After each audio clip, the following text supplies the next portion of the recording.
Hi ಎಲ್ಲರಿಗೂ ನಮಸ್ಕಾರ. Welcome back to my YouTube channel. ಯಾರೆಲ್ಲ ವೀಡಿಯೋ ನೋಡ್ತಾರೆ ಪ್ಲೀಸ್ ಸಬ್ಸ್ಕ್ರೈಬ್ ಮಾಡ್ಕೊಂಡು ನೋಡಿ. ಇವತ್ತು ನಾನು ಸಿಂಪಲಾಗಿ ಮ್ಯಾಗಿ ಮಾಡ್ಕೊತಾ ಇದ್ದೀನಿ. ಮ್ಯಾಗಿ ಯಾವ್ದಾರು ತೊಗೋಬೋದು, ಪ್ಯಾಕೆಟ್ ಇರುತ್ತಲ್ಲ ಅದರಲ್ಲೇ ನಾನು ತೊಗೊಂಡು ಮ್ಯಾಗಿ ಮಾಡ್ಕೊತಾ ಇದ್ದೀನಿ. ಅದಕ್ಕೆ ಸ್ವಲ್ಪ ಈರುಳ್ಳಿ, ಟೊಮೊಟೊ, ಕೊತ್ತಂಬರಿ, ಹಸಿಮೆಣ್ಸಿನ್ಕಾಯಿ ತೊಗೊಂಡಿದ್ದೀನಿ. ಅದಾದಮೇಲೆ ಒಂದು ಬಾಣಲಿಗೆ ನಾನು ಸ್ವಲ್ಪ ಎಣ್ಣೆ ಬಿಟ್ಕೊಂಡು 2-3 ಸ್ಪೂನ್ ಎಣ್ಣೆ ಹಾಕ್ಕೊಂಡು ಒಂಚೂರು ಸಾಸಿವೆ,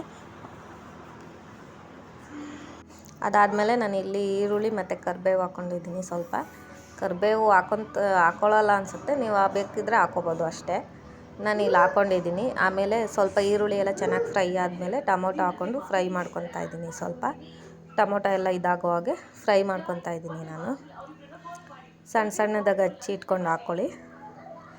ನೋಡಿ, ಇದೆಲ್ಲ ಚೆನ್ನಾಗಿ ಫ್ರೈ ಆಗಬೇಕು. ಚೆನ್ನಾಗಿ ಫ್ರೈ ಮಾಡಿಕೊಂಡು ಒಂಚೂರು ಉಪ್ಪು ಹಾಕ್ಕೊಳ್ಳಿ. ಸ್ವಲ್ಪ ಉಪ್ಪು ಹಾಕ್ಕೊಂಡು ಹಾಗೆ ಫ್ರೈ ಮಾಡ್ಕೊಬೇಕು. ಚೆನ್ನಾಗಿ ಇದನ್ನು ಸ್ವಲ್ಪ ಫ್ರೈ ಮಾಡಿಕೊಂಡು ಅದಾದಮೇಲೆ ನೀರು ಹಾಕ್ಕೊಬೇಕು. ನೋಡಿ, ಸ್ವಲ್ಪ ಸಾಫ್ಟ್ ಆಗೋ ಥರ ಇದು ಮಾಡ್ಕೊಬೇಕು. ನೋಡಿ, ಇಷ್ಟ ಆಗಿರುತ್ತೆ. ಇದಕ್ಕೆ ನಾನು ಈಗ ನೀರು ಹಾಕ್ಕೊತಾ ಇದ್ದೀನಿ. ನೀರು, ಉಪ್ಪು ಎಷ್ಟು ನೋಡಿಕೊಂಡು ಉಪ್ಪು ಹಾಕ್ಕೊಳ್ಳಿ. ಉಪ್ಪು ಸ್ವಲ್ಪ ಕಮ್ಮಿನೇ ಹಾಕ್ಕೊಳ್ಳಿ, ಜಾಸ್ತಿ ಇದು ಅದರಲ್ಲಿ ಮಸಾಲೆ ಪ್ಯಾಕೆಟ್ ಕೊಟ್ಟಿರ್ತಾರಲ್ಲ ಅದರಲ್ಲೆಲ್ಲ ಇರುತ್ತೆ. ಉಪ್ಪು ಸ್ವಲ್ಪ ನೋಡಿ ಹಾಕ್ಕೊಳ್ಳಿ. ಇದು ಟೊಮೊಟೊ ಮತ್ತು ಈರುಳ್ಳಿಗೆ ಅಂತ ಅಷ್ಟೇ ಉಪ್ಪು ಹಾಕ್ತಾ ಇರೋದು, ಅದನ್ನು ನೋಡಿ ಹಾಕ್ಕೊಳ್ಳಿ ಅಷ್ಟೇ. ಅದಾದಮೇಲೆ ನೀರು ಹಾಕ್ಕೊಂಡು ನಾನು ನೀರು ಸ್ವಲ್ಪ, ನೀವು ಒಂದೆರಡು ಇದು ಹಾಕ್ಕೊತೀರಾ ಅಂದರೆ ಸ್ವಲ್ಪ ನೀರು ನೋಡ್ಕೊಂಡು ಹಾಕ್ಕೊಂಡು ಮಿಕ್ಸ್ ಮಾಡ್ಕೋಬೇಕು ಅಷ್ಟೇ. ನೋಡಿ, ನಾನು ಚೆನ್ನಾಗಿ ಮಿಕ್ಸ್ ಮಾಡಿಕೊಂಡು ಸ್ವಲ್ಪ ನೀರು ಜಾಸ್ತಿನೇ ಹಾಕ್ಕೊಂಡಿರ್ತೀನಿ.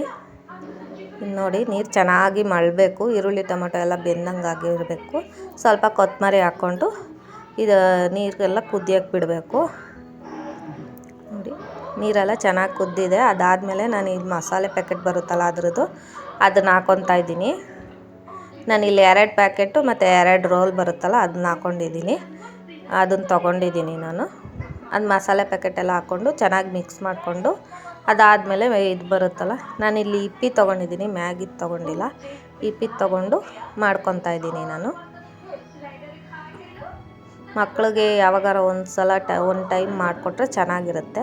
ನೋಡಿ, ಅದನ್ನೆಲ್ಲ ಚೆನ್ನಾಗಿ ಇದು ಮಾಡಿಕೊಂಡು ಸ್ವಲ್ಪ ನೀರೆಲ್ಲ ಚೆನ್ನಾಗಿ ಬೇಯ್ಕೋಬೇಕು. ಅದು ನೀರಲ್ಲೇ ಚೆನ್ನಾಗಿ ಮೆತ್ತಗಾಗಂಗೆ ಇದು ಮಾಡಿಕೊಂಡು ಅದನ್ನ ಕ್ಲೋಸ್ ಮಾಡ್ಕೊಂಡು ಒಂದು 5 ನಿಮಿಷ ಕ್ಲೋಸ್ ಮಾಡಿಬಿಟ್ಬಿಟ್ರೆ ಚೆನ್ನಾಗಿ ಆಮೇಲೆ ಬೆಂದು ಇದಾಗಿರುತ್ತೆ. ನೋಡಿ, ಅದನ್ನ ಕ್ಲೋಸ್ ಮಾಡಿಬಿಟ್ಟಿದೆ. ಈ ಥರ ಚೆನ್ನಾಗಿ ಬೆಂದ್ಕೊಂಡಿದೆ ಪೂರ್ತಿ.